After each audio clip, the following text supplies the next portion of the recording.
Good evening. After the last meeting, a councillor here branded us as a group of dangerous far-right extremists. In reality, we're unaffiliated individuals who are collectively very concerned about environmental issues and government policies, and we're hoping you can help us with our concerns. In the past, I've taken government advice and purchased a car I hated in order to do my bit for the environment. That was when diesel was considered good, until of course it obviously wasn't. Now the government say that electric vehicles are good for the environment. Considering how many times governments U-turn on what is good and what isn't, have members of the panel independently researched the environmental impact of making the batteries for the proposed electric bikes, scooters, buses, etc. Do you know that in order to extract lithium, a single mine can use over 5,000 tonnes of sulfuric acid per day? To remove the acid, over 3,000 gallons of water is used per minute.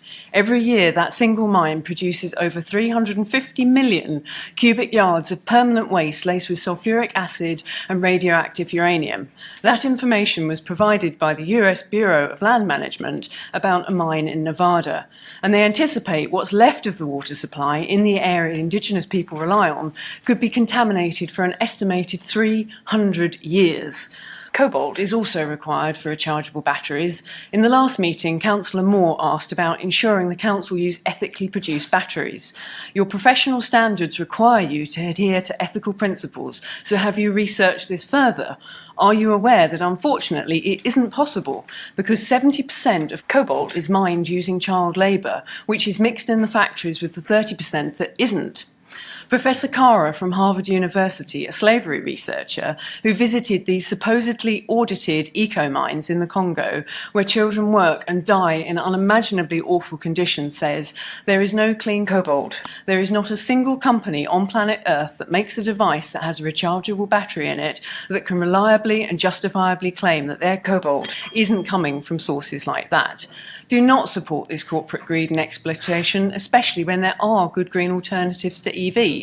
And if there aren't any electric vehicles to charge, then the large, ugly power lines marching across our countryside won't be needed either. So for the record, we do not consent to public money being spent on any lithium battery operated vehicle, which will cause exponential increase in mining devastation. So no matter how enticing the financial incentives are, can we have the Council's absolute assurance that you will do what is right and not allow yourselves to be pressured by the government into actions that do more harm than good? Thank you. And we are aware that the environmental impact of producing lithium batteries is bad for the environment. I think producing anything has an environmental impact. So, for example, a normal car would also have environmental impact, and I'm assuming materials for that would also need to be mined and produced. Well, current vehicles do not pollute the environment for 300 years just to make a battery. And also there are greener alternatives available. British company JCB has developed a zero-emission hydrogen engine that the only thing that comes out of that is dry steam. So there are options like that for your fleet vehicles and the buses that should be looked at ahead of electric. And we need to set an example. If everybody boycotts the electric vehicle industry and doesn't support it, then this type of thing stops. And we have a duty as people and councillors to make sure these kind of atrocities do not happen. You should not be using batteries that do child labour or supporting any endeavours that do. Have the panel considered the dangers of electric vehicles in their planning, and has a fire service approved safety plan been created for dealing with the fires?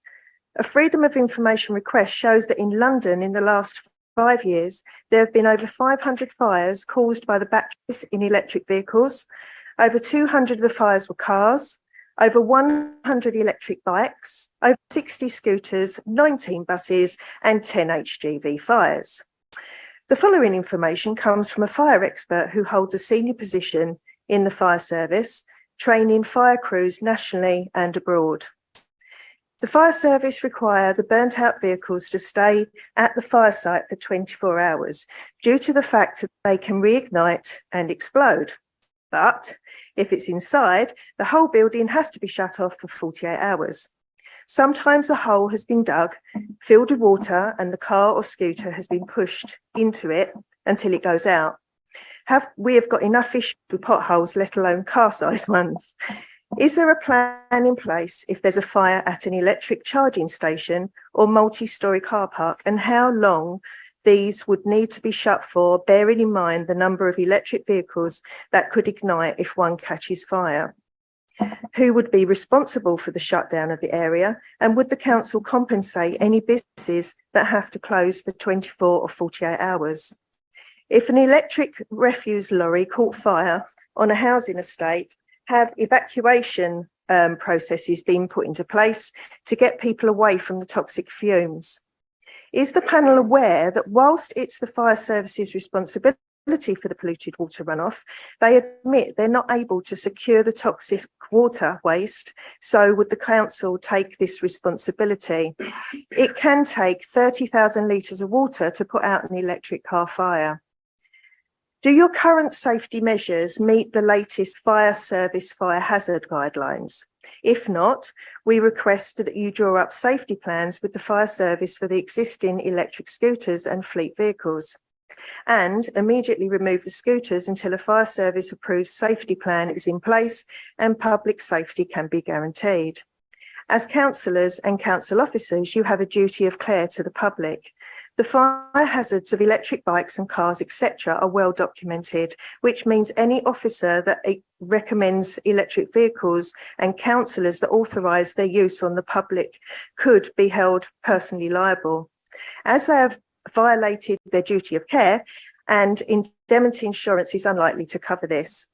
With all these points in mind, unless you can guarantee that they are 100% safe, we request that you don't go ahead with more electric vehicles, as we feel they are of great danger to the public and will eventually have to be scrapped, which will waste millions and won't help the environment, especially as there are safer, greener alternative options.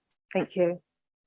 Has the panel calculated the amount of CO2 which will be produced in making all electric vehicles they propose and scrapping existing fleet?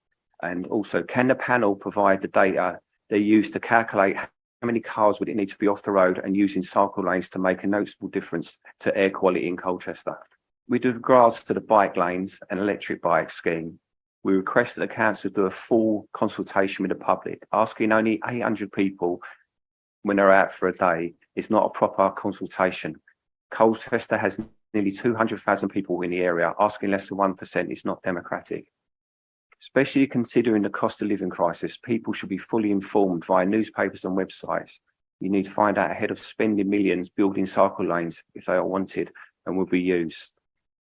Regardless of whether it stands to Colchester or Essex, our roads are appalling, wrecking people's cars and endangering lives. So a priority should be made to repair the roads the majority use and not spend millions on minority, no matter how well intentioned. The data the Mayor of London used recently stating there was 4,000 deaths a year from air pollution were incorrect.